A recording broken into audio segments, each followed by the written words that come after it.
Well, I'd like to welcome everyone to this, the 79th seminar of the Global Health History Series. And as usual, we'll be broadcasting via WebEx to people who are listening in through the internet. And at the end of the presentations, there'll be opportunities for people who are participating via the internet to ask questions.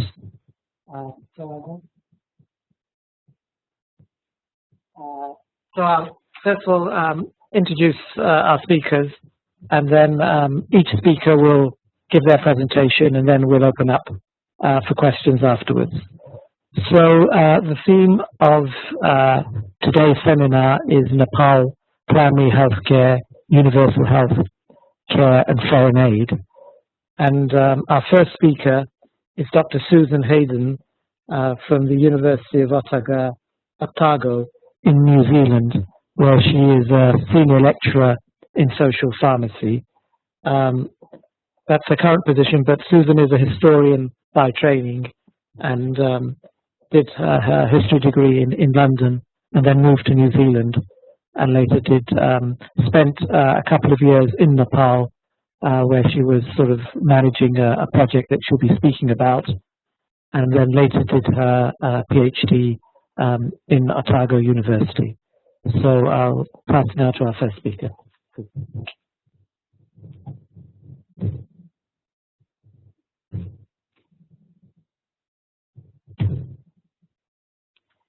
Thank you. Can you hear me clearly? Good, thank you. I want to begin by setting the scene and talk about Nepal today. Here you can see the mountains, but as you can see from this next slide, which is mainly about the area that I was in, but you can see from the inset that it's a small country sandwich between the regional powers of India and China. And in terms of foreign aid and politics, that's very relevant. It's a country that extends from the plains of northern India to the icy peaks of the highest mountains in the world. So considerable geographical diversity and challenges. It's also one of the world's poorest countries. And today, it has a population of around 26.5 million. Now, talking about Nepal and primary health care, I want to focus on foreign aid, which comes in many forms, both official and unofficial, from the individual to the global. And together, they have had a central role in the provision and shaping of healthcare and development in Nepal since the 1950s. Now, when I looked at the very broad topic for discussion today, and then my part in talking about some of the history and why this is relevant, I thought I should have a title that reflected my contribution. I came to realize, however, that the progression from primary healthcare with capital letters, its later, quote, revitalization to universal healthcare, reflects that there have been many and ongoing challenges in providing healthcare to the wider population of Nepal. Programs may have changed name, but many of the issues haven't. So I've stayed with the overall title. And that is also where I want to get to by the end of my talk today, to think about those challenges and why health programs may not be as successful as planned. When I began my research, that was not my aim. Now, I should say that while I may talk about Nepal generally, my research has at its core a detailed case study that is both its strength, but you may also say its limitation. My aim was to investigate the history of a successful primary healthcare aid project. For more than 40 years, in a challenging environment, the small Kundi hospital had been providing a wide range of curative and preventive health services to the people of this rugged, remote and high-altitude Mount Everest area. However, I soon found that from the earliest days, the provision of these services did not proceed as planned. So my talk today is going to be in sort of three parts. Nepal in the 1950s, very much setting the scene. It's crucial to see how far Nepal has come. Kundi Hospital, a foreign aid, primary healthcare project, and then, as I said, what we can learn from why health programs may not be as successful as planned. So learning from a detailed grassroots perspective case study. Now, I want to begin by turning the clock back to 1951. Nepal, unlike much of the South Asian region, had not been colonized. It had managed to keep the British in India at arm's length. But two events occurred in 1951 which were to fundamentally shape Nepal's development. In January, the US provided a small amount of first foreign aid. And in February, the authoritarian Rana regime ended, bringing a new set of political leaders that wanted to modernize Nepal. Now, it's really important to appreciate the enormity of the task facing the Nepalese government at this time. Nepal was a rugged country with few roads, very limited infrastructure, and with very few educated people to effect the changes needed or desired. And this slide gives some of the known or estimated figures. Note particularly at the bottom the estimated 2% literacy. Now, a lot of that change needs educated people. So how was the government to proceed and bring about wider improvements to the country as a whole? Foreign aid was thought to be the answer, although there was much less agreement about the kind of aid and what it would be used for.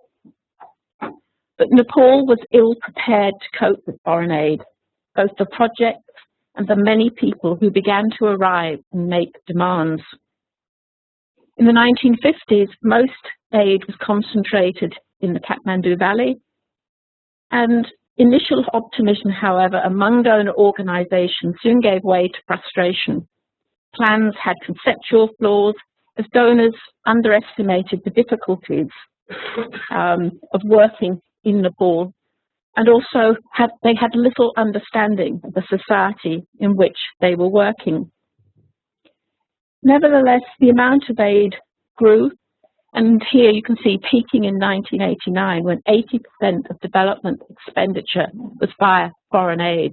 So foreign aid crucial. Now, over that time, the types of aid changed, as did the focus. Initially, it was directed much more at economic and rural development. Education and health came later. Donor countries and organizations, however, had very different reasons for providing aid, and the organizations and different interests, but all, whether large or small, expected to be able to access often the same few Nepalese officials. During this time, the number of and range of aid donors increased considerably. In health in 1979, Judith Justice found that 37 donors were contributing funds and or personnel and equipment in the health area alone. Now, having said that foreign aid's focus on health came later with primary health care, some of the early aid money in the 50s was used for health projects. For example, malaria eradication supported by WHO and USAID, mission-run health services, nursing school, again supported by WHO. And AID's paradigm really was about modern, i.e. sort of Western medicine. Now, at this time, Nepal did have some modern medicine, modern healthcare services, although multiple medical systems also existed as they continue to do so. In 1933, the Department of Health Services was established and was responsible for the promotion, regulation and management of the facilities provided by the government, both modern and Ayurvedic. Now, I use the term modern medicine, and even in 2008, the website of the Ministry of Health and Population talked about quotes, the modern system of medicine. Nevertheless, these services were completely inadequate for the overall population health needs and, importantly, lacking in rural areas. Most people lived and died away from any form of rural healthcare. The government's first 5-year plan in 1956 lists these few hospitals, and note they're very small hospitals if you see the total number of beds, so very limited. Health manpower consisted of basic level health workers called compounders who distributed medicines and gave injections, plus the dressers who dressed wounds. There were just 50 doctors. So what do we know about the challenge that they were facing, that is sort of health status and health issues at the time? Well, life expectancy, an estimated 28 years, and the infant mortality rate, an estimated 255 per 1,000 live births. Of course, these are estimated figures because you don't record births and deaths. Malaria was a problem, particularly in the lowland Terai. We know of smallpox, cholera, TB and leprosy. Not until the first National Health Survey in the mid-1960s that people inside and outside Nepal get a more comprehensive view about health issues throughout the country. And it notes the conditions in the villages being conducive to the spread of communicable disease. So respiratory and gastrointestinal infections very common. In many countries, Christian missionaries provided health services, and especially in remote regions, but in Nepal, missionaries were not allowed. But in the early 1950s, the government changed its stance to allow some non-proselytizing activities, such as health services. Now, I now briefly want to just skip a couple of decades to move on to mention primary health care, as I said, with the capital letters. Nepal had an official delegation at the Alma-Ata conference and was a signatory of the 1978 declaration. Like most countries, Nepal became committed to providing PHC to its citizens and focusing on the more limited version. Goals were set and revised over time. But I want to mention sort of now that the Nepalese government was already committed to a more community health approach and wanted to move away from the vertical programs such as smallpox eradication. We also know that by the 60s, the late 60s, USAID and WHO were talking about Nepal's services needing to be integrated. But who was driving whom? Certainly the donors were providing money, goods and expertise, and they had considerable influence and were driving agendas. However, while recently looking at the United Mission to Nepal archives, it seems clear that earlier in the 60s, the government was making the decisions and was developing its plan for a comprehensive health service, of which UMN could be a part, but on Nepalese terms. Unfortunately, we don't have time to continue discussing these sort of wider developments.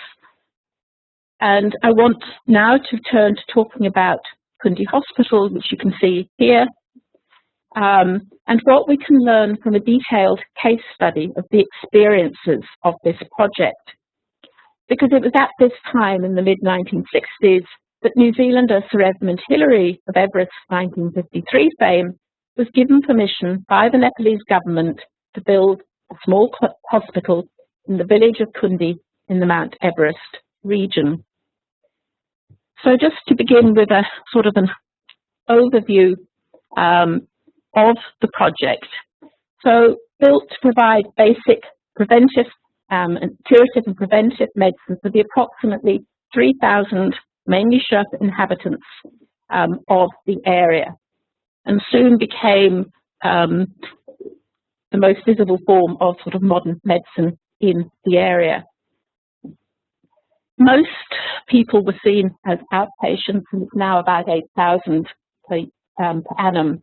There are a few inpatient facilities, and today there are village clinics which bring services closer to where people live, because this is an area without roads, and so distance is measured in time to get somewhere, but on foot.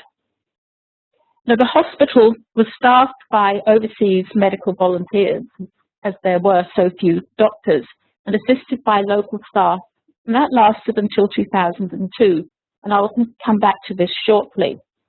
Between 1996 and 98, our family were the volunteers at Kundi. So the project has been run by an NGO, the Himalayan Trust, but since 2002 from Nepal rather than New Zealand. It's also had considerable Canadian involvement, both unofficial and through official government aid through CEDA. So here we've got one small project receiving foreign aid in its many different forms. Now, all this was needs to be seen in a context of an area that has seen considerable change with the rise of mountaineering and tourism that has underpinned economic development. Now, I can't talk about today about the sort of the social determinants which are so important in terms of health and health inequalities. That's another sort of topic, but I do acknowledge that they're of fundamental importance. So Kundi Hospital is very different from the programs many of you here today are involved with. But I think aspects that I'll talk about on a small scale are relevant on the larger scale, and highlight the importance of multiple and different viewpoints, time, and relationships. Because even with everything apparently in place, you can't assume, quote, success. Kundi has been staffed continuously since it was built, has been open, it's had the medicines, and to deal with the wide range of issues. But all this has often given us reasons for why things aren't working. But the Kundi has had them, but still the sponsors varied. And so, as I said, we need to consider other issues. Now, as my research sort of developed, it became sort of obvious, or became evident, just how these activities and programs were not as successful as intended. And I'm going to give just a few examples. Now, at the start, the first doctor thought that when people saw the superiority of the hospital's medicine, the existing spirit-based beliefs and practices would disappear. They did not. People used the hospital pragmatically and selectively based on people's perceptions of whether using the hospital was appropriate. They still do. Staff soon learned to be reactive as well as proactive, and as they continue to work in a plural medical environment. Changes have come, but not as quickly or as wholeheartedly as might have been hoped for or expected by the donor organisations. Modern scientific knowledge was not necessarily accepted as superior to other explanations. For example, only in 1997 did most parents in One Valley decide to bring their children for vaccination. Several years earlier, a baby had died following an injection, not a vaccination, and so they were reluctant to use any form of injection. Although antenatal and delivery services were available at Kundi from the 1960s, it was 2 years before the first baby was born at the hospital. Iodine deficiency diseases were severe in the 1960s, and iodized oil injections were provided. But implementation of that policy over time was up and down, and also importantly, not till the 1990s was iodized salt widely available and used. Today, the problem is regarded as mild. So one of the strengths of the project has been its longevity. The hospital is well accepted in the community, and the Himalayan Trust and staff have had time to try and work through issues. For example, plans to train a Sherpa doctor, which I mentioned earlier, began, in fact, in 1970. But for many reasons, the Sherpa doctor in charge of the hospital only became a reality in 2002. Yet throughout that time, the policies were in place, funding was available, but it didn't happen. Now, one example, however, where the project could be said to have had, quote, failed, concerns community participation, that key aspect of the primary healthcare program. Now, the community are involved in many ways, but the hospital does not have a functioning community hospital committee. Yet over the years, there have been many attempts to form one. Importantly, however, working with Sherpas as equals has been the core relationship in Hillary's aid program, and well before partnership and then later empowerment became mainstream international development ideas. So many factors have influenced healthcare provision at Kundi. Now, depending on which way you looked at topic, you could come up with completely different viewpoints. But these multiple perspectives all mattered. Now, to illustrate the importance of considering an issue from multiple points of view, let's take a topic of key importance in primary healthcare, the village health worker. Now, in terms of Kundi Hospital, my viewpoints, we're looking at it as part of Hillary's aid program, as part of Sherpa Life, as a modern or Western medical project, and as an international aid project. Now, if we think in terms of a medical perspective, we start looking at factors such as access, providing basic services nearer to where people live, training of health workers. But if we think of a Sherpa perspective, we need to think about levels of education in the community, training requirements, employment opportunities, competitions and trekking, levels of pay, status of health work, and cultural problems of having single female health workers. They're quite different. If we think of an aid perspective, our focus changes again. Aid donors have ideas about how they want their money to be spent, and this influences what takes place at the project. In the case of Kundi, different donors also have different ideas, and ideas that have changed over time. In wider aid circles, the emphasis shifted to having female village health workers, but female education came along at was 20 years behind that of the boys in the community. In 2008, Kundi Hospital had 3 clinics where there were well-trained female village health workers who could provide a good standard of basic preventive and curative programs in the community. Getting there, however, was far more complex than deciding on a policy and presenting the funds. Now, I'm pleased to see you can read this. On the slide is a quote from the Social Welfare Council's 2007 observation report. The Council monitors local and international NGO activities in Nepal, and this was the first time the project had been reviewed by the government. It was a somewhat surprising tribute, and I will leave you, let you read that. But I think note the point about services in areas where the government hasn't been able to get to.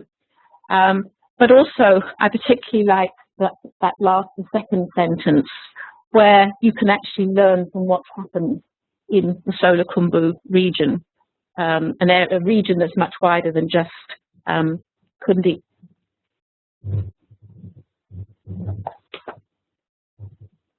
Now, looking at the future, there are challenges. Some are specific to the project, such as the sustainability of an ongoing aid project, or its viability in a region where there now could be considered to be perhaps even oversupply. Others relate to different health challenges. And I said earlier I would return to the topic of medicines. I've been looking at changing patterns of medicine use, and I include here medicines of all kinds and multiple systems. And I've also been talking to people about the medicines they have taken during their lifetime.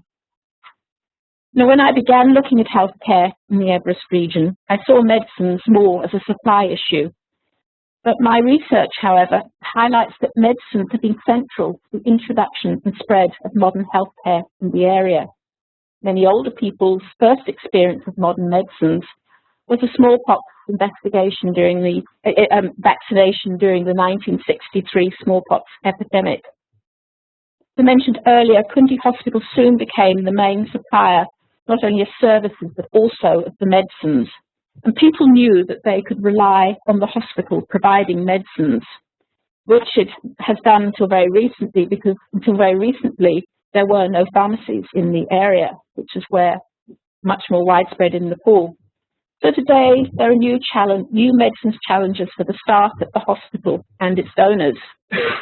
The small community is concerned about stomach cancer, and research has shown the rates are high, with high prevalence of H. pylori significant. As elsewhere, other chronic non-communicable disease such as diabetes is increasing.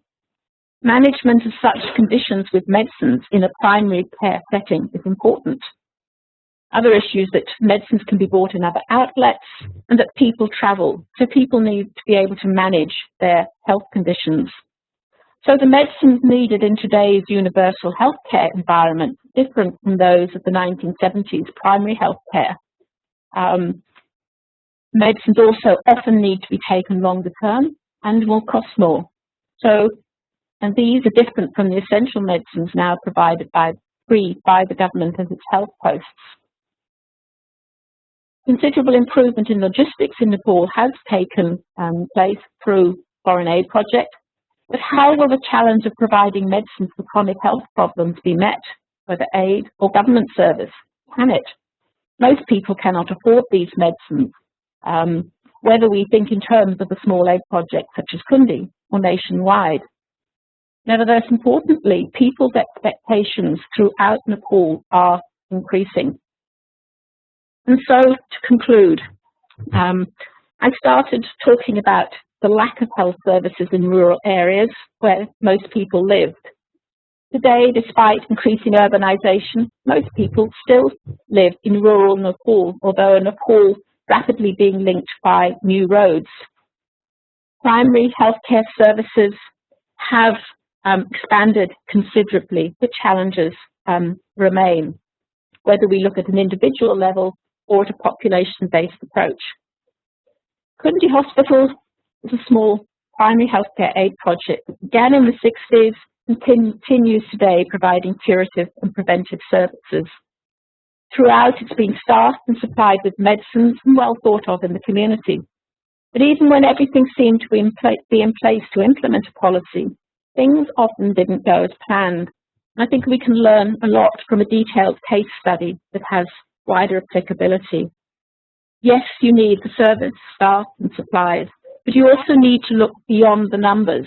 If you want people to use a service, adopt a new way of doing something and so on, you also need to understand the way things work on the ground from people's different perspectives.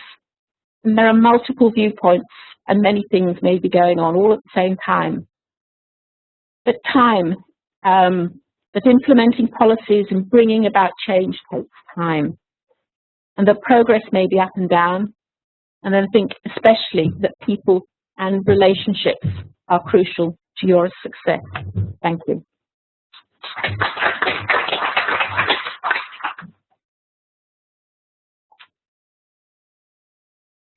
Well, thank you very much, Dr. Heydon, for your presentation. We'll wait for asking questions until we hear the second speaker, who is Dr. Phyllida, who is a technical officer here in the Department of Health Systems, Governance and Financing of WHO, and who will be speaking about her work here at WHO.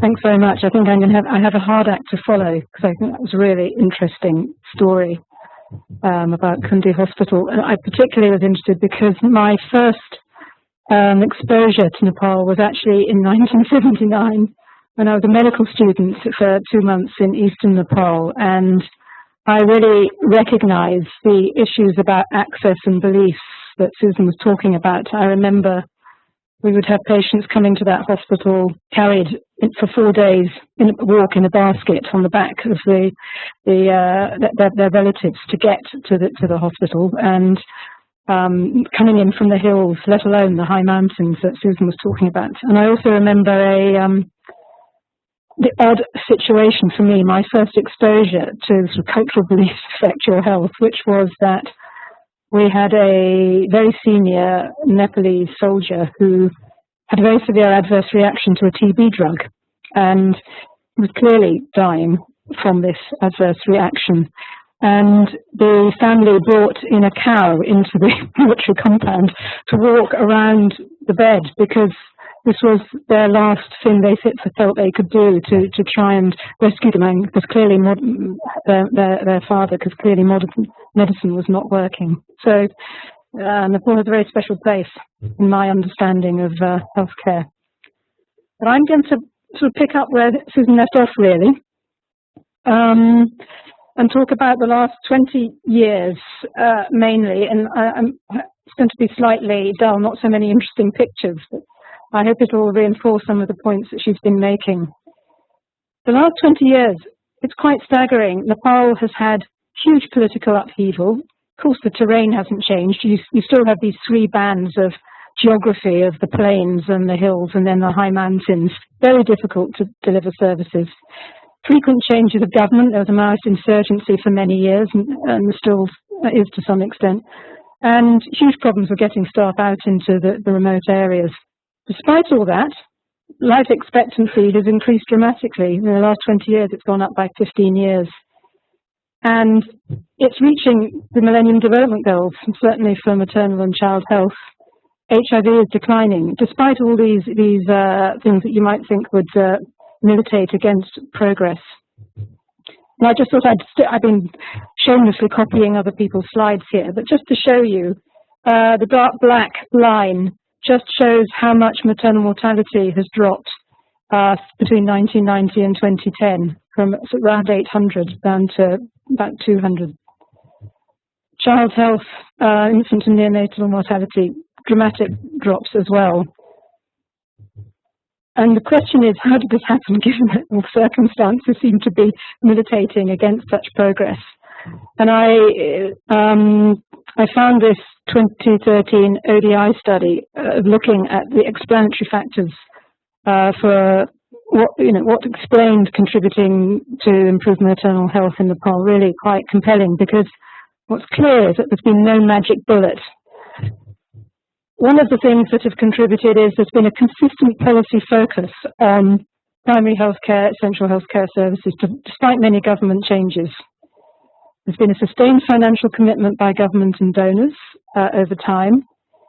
And Susan said the government has worked closely with international donors and international NGOs consistently over this period. I hadn't realized there were 37 donors in health in 1979. There's certainly that and more today. It hasn't changed. There is considerably better access, at least for maternal health services, in the remote areas now. And the other thing that's changed that I was struck by when Susan was talking is, I haven't got the figures in this presentation, but the levels of education in women has gone up dramatically in the country in the last few years. And poverty is reducing. It's still a poor country, but it's changing slowly. And I'm going to pick up just on 3 of those contributing factors, which I know a little bit more about. This business of consistent policy focus. You look back at the National Health Policy documents written in Kathmandu.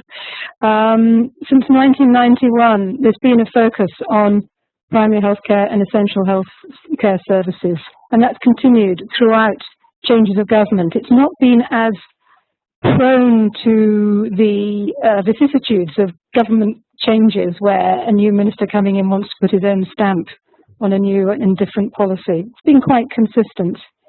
In the current health sector program today, which runs from 2010 to 2015, in addition to the continued focus on essential healthcare services, there is a big focus on reducing cultural and economic barriers to access and working with non-state actors.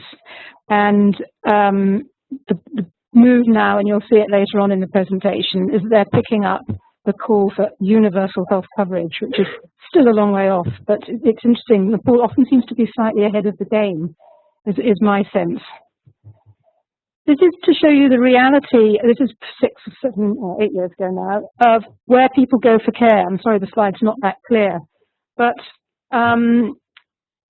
public services are a small provider of healthcare, formal healthcare in Nepal. People either don't go at all, or a considerable chunk use private sector. Now that might be non-government organizations or a whole array of different sorts of private and informal providers. But it's, when you're thinking about government policy, you can't only focus on public services. That's what I really wanted to illustrate with that slide.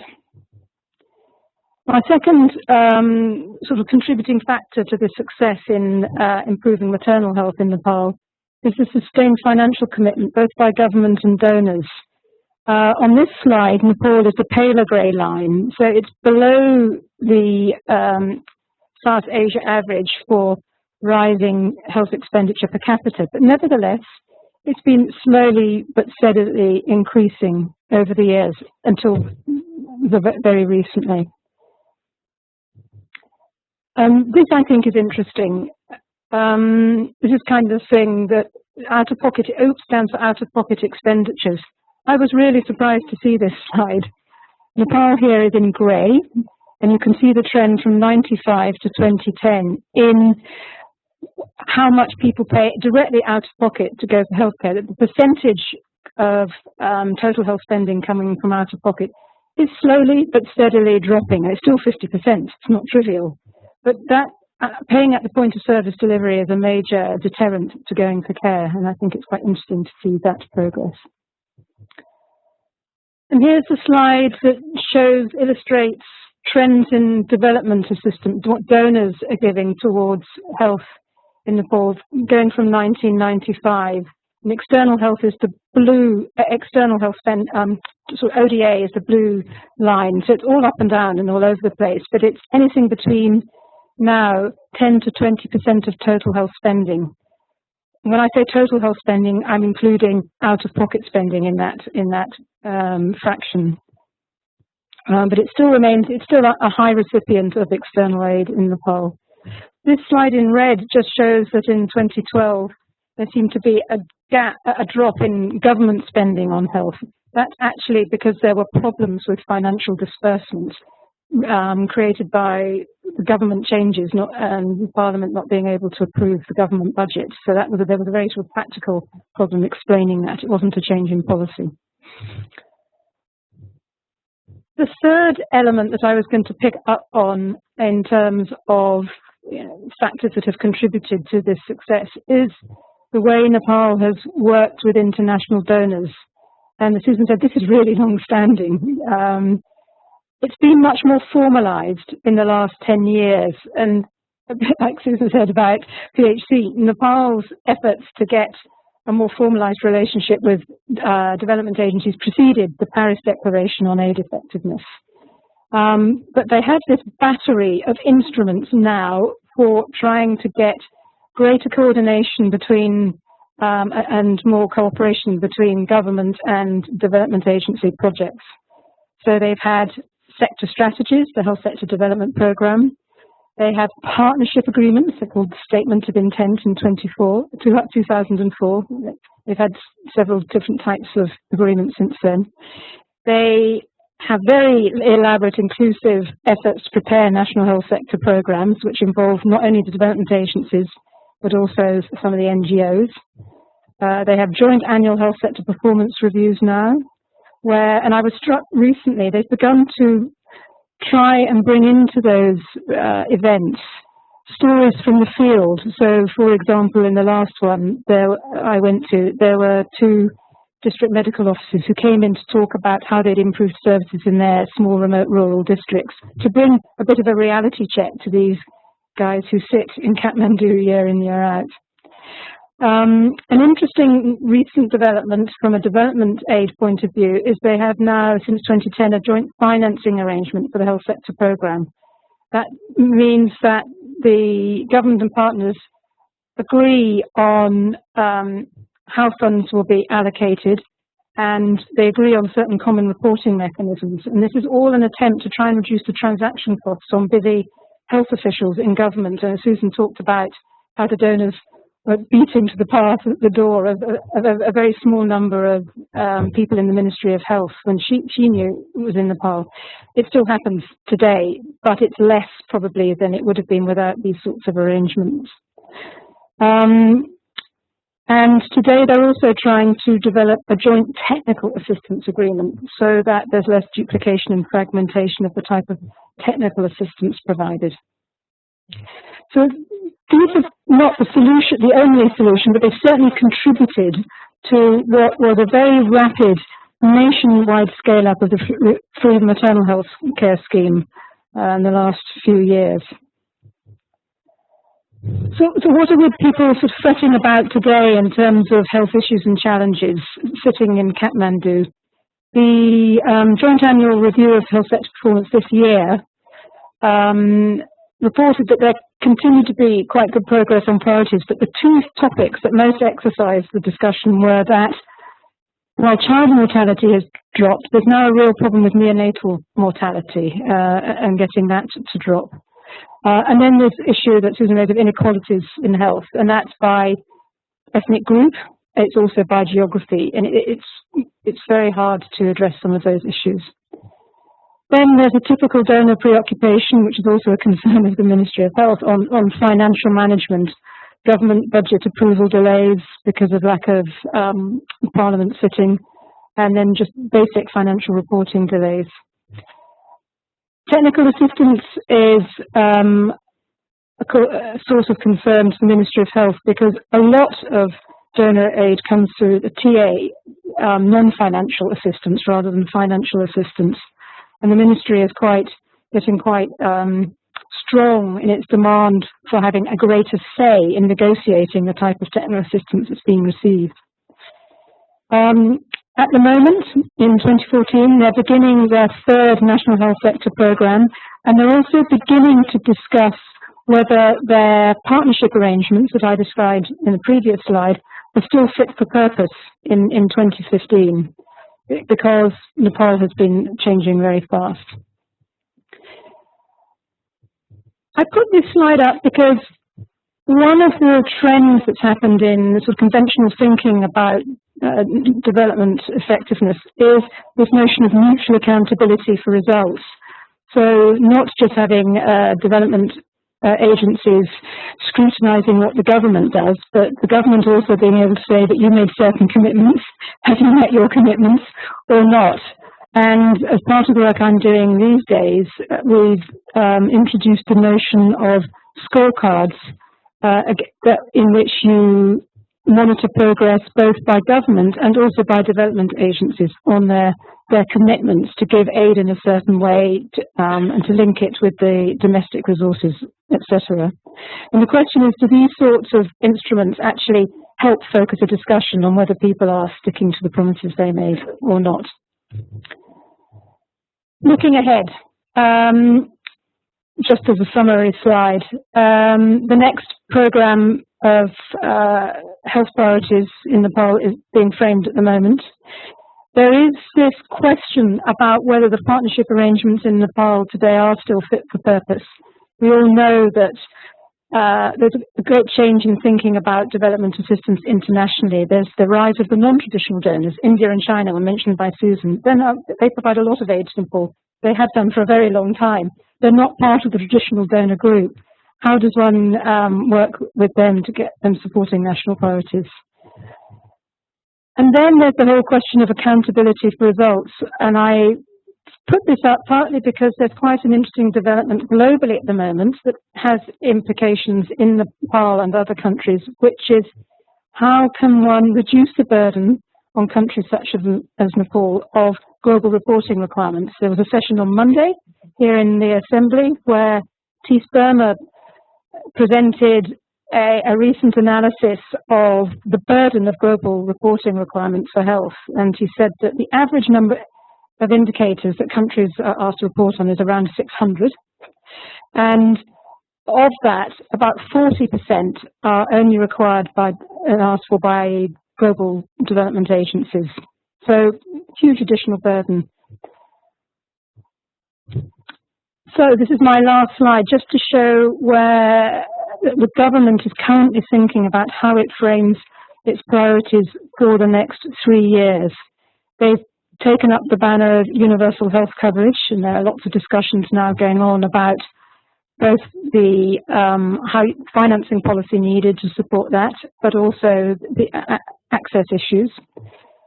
Big emphasis on equity of access to care, still committed to sort of Alma-Ata commitments to primary health care and health in all policies. And then a really big concern with service quality, which is sticking for access is improving, quality is still an issue. And that is the end of my few slides. Thank you very much.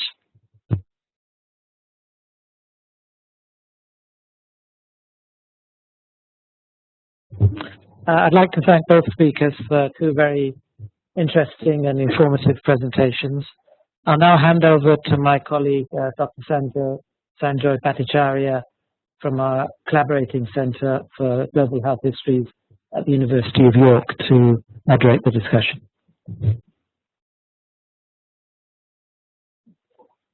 Thank you, Human, and thank you everyone for joining us despite the pressures of the World Health Assembly, which I'm sure are eating into your valuable time.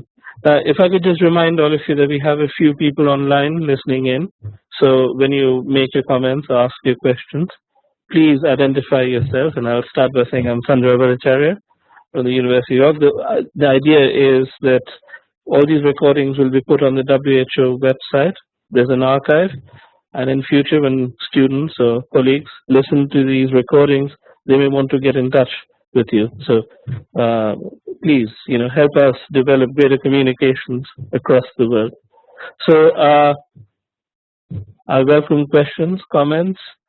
I thought of a very clever question, but our second speaker answered that with the about India and China being sort of major funding bodies because of connections. I mean, the only other country I can think of which funds in different ways is Britain, because there is British aid, but there's also the Gurkha presence in the British Army, which seems to bring in a different sort of aid.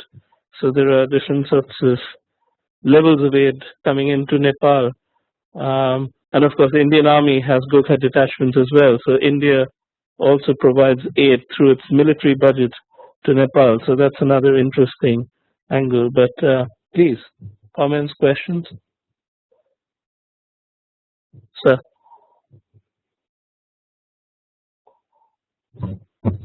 Thank you very much. My name is Dr. Denis Pourignon. I'm working in the Health Systems Governance and Financing Department here in HQ, Geneva. I have a series of concern about the presentation, but the first thing I would like to raise is, do you perceive a kind of opposition between what you have presented with regard to the hospital of Kundi and what has been presented by Phyllida in terms of success regarding the maternal mortality, regarding the child mortality, and the Millennium Development Goals 4 and 5,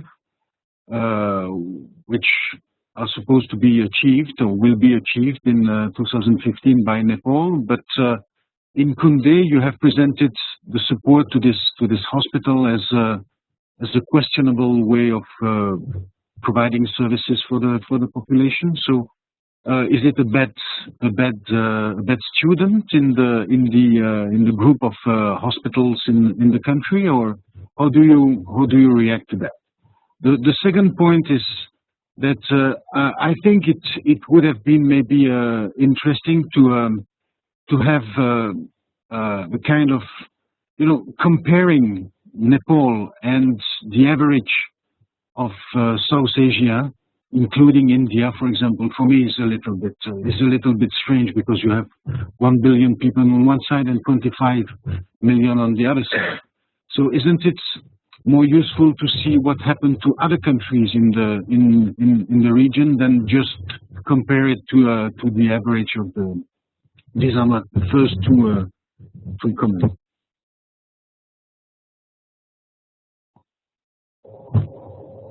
Right, thank you. Well, to answer your, or to talk about your first concern, I think I actually don't see an opposition between what I presented and what Phyllida presented, because I think what we've got here is a huge, one of the issues is period of time. So when I talked about sort of beginnings of the 1960s,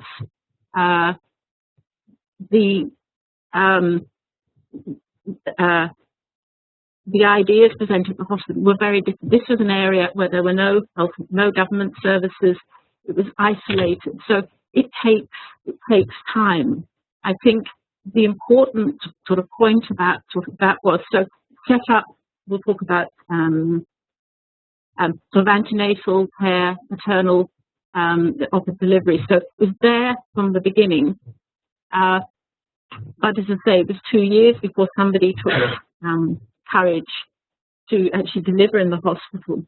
But I think here what's important is that still more deliveries take place in a home environment. Childbirth is still seen as a family affair. And so most babies, increases near the hospital, will be born at home. But what they've learned to do is they work with the hospital. They know that if all's going well, it's their home. But if there's a problem, they call the hospital, and staff will go out to them. So the staff at the hospital and the community have found a way of working throughout that. So that is a very small area, but maternal mortality isn't an issue. So I think it's a very different sort of context. I think the very different environment. This area is a long way on foot from other sources. So the district hospital is 5 days walk away on hospital on foot. So I think that. So I think there's a different time, and we actually thought ours sort of dovetailed quite nicely because I was going up to the 90s, and where you will find all sorts of policies and things in place, but the actual implementation, how things work out, wasn't taking place. What Phyllida described in the 90s and the 2000s is how incredible advancements have taken place. I think, from my point of view, I will just the second point. One of the things I very much agree with the idea of comparing, with other countries and what goes on in other countries.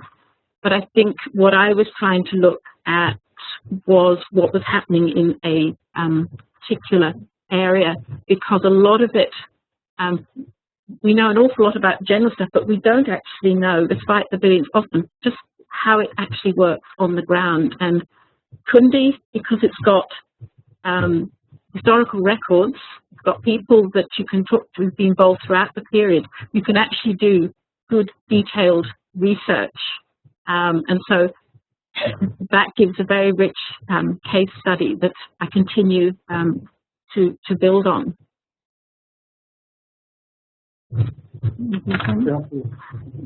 I won't add much.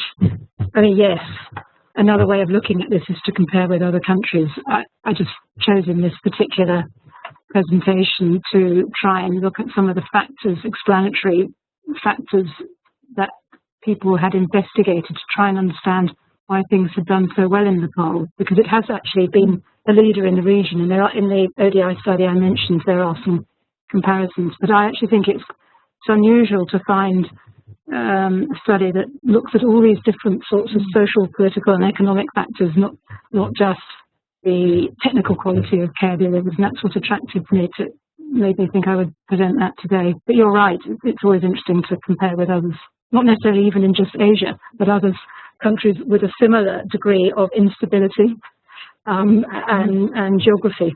So it doesn't have to just be South Asia. Thanks. Madam, please, can you use a mic? Identify yourself. My name is Deepa Rajan. I'm in same department as Kundi and Phyllida, Health Systems Governance and Financing. I was quite intrigued by the information given, I can't remember which presentation, about the fact that despite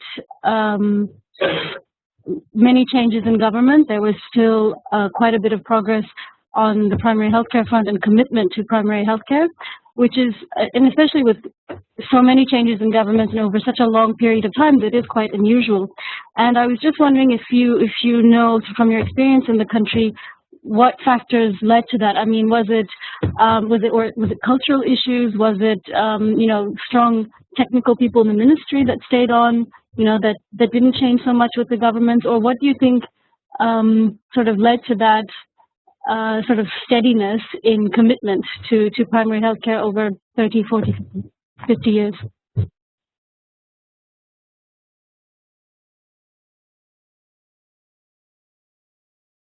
Yes, I was the person that made that point. It certainly wasn't continuing same people in the Ministry of Health. There were changes, quite frequent changes over time.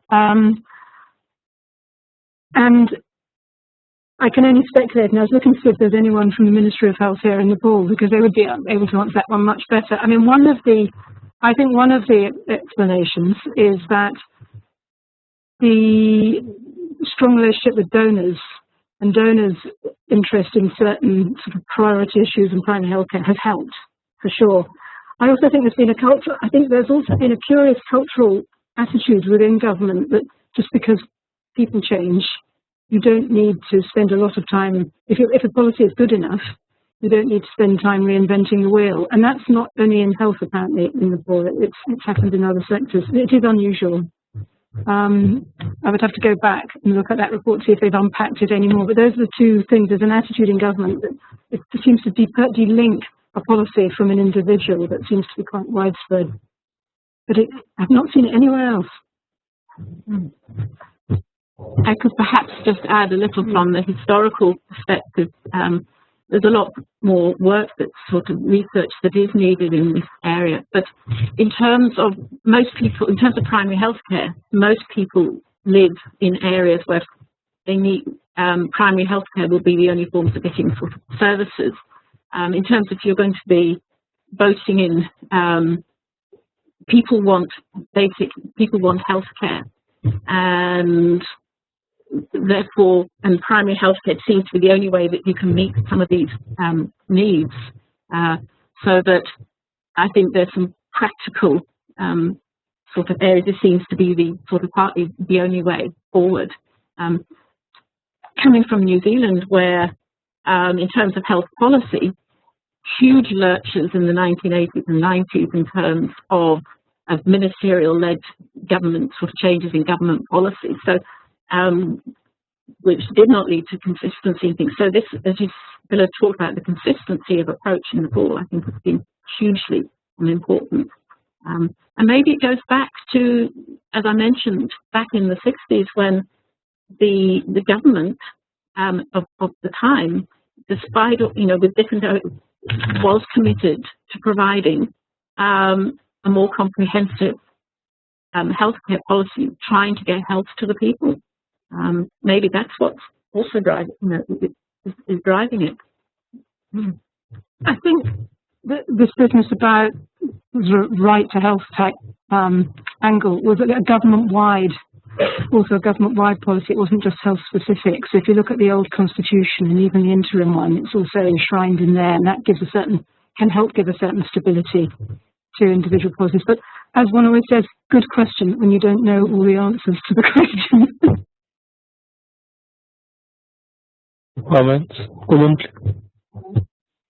to this question of sort of coordination of international donors, because I just wonder if this is a policy that is also, appears well on paper, but in fact, is it working? Because, I mean, I don't know the situation in Nepal, but my feeling is that more and more charities and other kind of donors are not trusting national health services and national governments, find that it's an inefficient way of proceeding and preferring to either finance or NGOs or communities rather than going through the national system. And is that something that you've detected? And the other thing you mentioned is the new donors like China and India not also participating in the sort of donor forum with the government. So I just want to know, in reality, are you sort of catching how much is actually being coordinated and how much sort of donor aid is actually bypassing the government and going directly to the community? And is that sizable and is that increasing? Well, I think here one can talk about the experiences of the trust with Nepal. First of all, the hospital was built, given permission to build the hospital. You were given, if you didn't have permission, you couldn't operate. And again, looking at some of the archives from the 60s from the United Nations Nepal, and this is Lady making that point earlier, the government was saying, no, you can't extend these services. Yes, we want you to do that. So to develop, say, new services in, say, in TB and leprosy, they were making very active decisions. With looking at what's gone on, I think the government has tried to exert control. Often hasn't worked, and certainly the unofficial aid, the NGO activity goes round. If you look in, say, the Everest area, individuals just go in, set up projects, and because Kundi was a long-term project, it's always had an agreement which was renewed every few years. The government always had the right to take it over. And when President Hillary built a second hospital, the government took that as a district hospital, Solar Kundi, but it was never interested in Kundi. Physically, it was very isolated, and so the curative services side of things, the government wasn't interested in. But Kundi worked in terms of the preventive programs, worked in with the government, and increasingly what happened is it's more and more aligned. But in very recent times, that just sort of an agreement that kind of rolled over very much has changed. As I mentioned, the Social Welfare Council monitoring the project for the first time, and they've had another report. Now the trust sort of administration in Kathmandu meets with the coordinating agency. They're really looking at the way that you're beginning to meet the targets, meet the expectations. It's a very different working environment. But from the trust point of view, they say, well, if that's what's happening, that's the way they're going to work. One of the things about President Hillary and his aid work in Nepal was that although he operated independently, he always sought where appropriate to work with the government. So he built a whole range of aid. Now, most of the schools in the area were all built through his aid program. The government in the 1975 nationalised those schools, so took them all over, supplied all teaching things. He continued to support them by trying to provide what is to help keep the teachers in the area, because as you mentioned, staff don't want to go into remote rural type areas. So philosophically, he always wanted to work with the government because he saw the government as the appropriate way that that we should be working with the government. So that's the perspective from one small project, one organisation. Okay, this is actually quite fun because you have very different perspectives.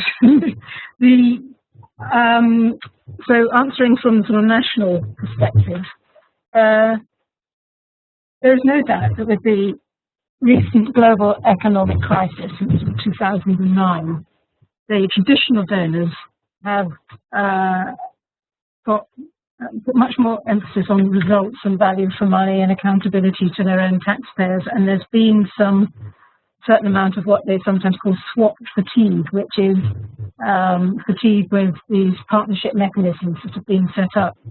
I think it was a very legitimate question to be raised in the annual review this year in Nepal. It was raised by DFID, which is traditionally one of the sort of flag bearers of this way of working with governments through this sort of sector-wide approach. The Ministry of Health nearly had a heart attack when the question was raised, you know, is the swap no longer fit for purpose? And they said, you know, you guys haven't been here long enough. You forget where we were 10, 15 years ago before we put this mechanism in place, and how much it's helped contribute to what we've been able to achieve. And if we started to completely abandon it, you would lose some of those things. We were able to go to scale very quickly from a single district project on prematernal access to care to nationwide, because we already had in place partnership mechanisms where the donors brought into the package, the budget, the program, the priorities and the budget. And so they didn't have to negotiate lots of sort of bilateral agreements with all the different donors to go to scale. It could be done very fast. They had a mechanism for discussing it and implementing it. Having said that, I think it's healthy that they're having a debate now about whether an instrument, which is not a single thing, it's a panoply of arrangements, needs to be re-examined to be fit for purpose for the next 5 to 10 years. I think there are changes that may need to be made. I know that DFID, because of policy changes in Europe, in London, are looking hard at how much they do in terms of budget support versus project support in terms of channeling funds. And what are the implications of that for a country like Nepal, which used to getting a lot of its aid through health sector budget support from DFID? They need to think these things through, but not as a whole sort of, is it a swap or isn't it? But rather, if we're going to change these different range of instruments we have for managing relationships between government and donors, which are the ones that need to change and which should we retain because they're still working quite well? That's one thing. The other point I want to comment on, and then I'm afraid I have to go, new donors. It's quite interesting. I haven't seen it much in Nepal yet, but China, my understanding, I'm hearing this from people who are working in China, is that the government is beginning to reconsider the ways it's working in countries to which it's providing aid. And there have been discussions recently on ways in which, whilst not being captured by the traditional donor mechanisms and joining the swap, for example, they're quite interested in figuring out ways to get more engaged in health sector policy dialogue in countries. And one of the discussions they're having is, would participating in joint annual reviews be a way of engaging with other partners in the national discussions without tying themselves too much to sort of joint funding mechanisms, but at least being at the table when they're discussing priorities. And that's a definite shift from 3 to 4 years ago. I haven't seen it yet happening in Nepal, but I know it's happening in some other countries. So that's all I have to say. We have a question over the net from Dinesh Newpane of the Center for Global Health at Aarhus University in Denmark. Dinesh is a Nepali citizen, as he has highlighted. And his question is to Susan. Thank you so much for the wonderful presentations. What is your conclusion from Kundi Hospital? Are you recommending donors to construct more hospitals like Kundi? Over to you, Susan.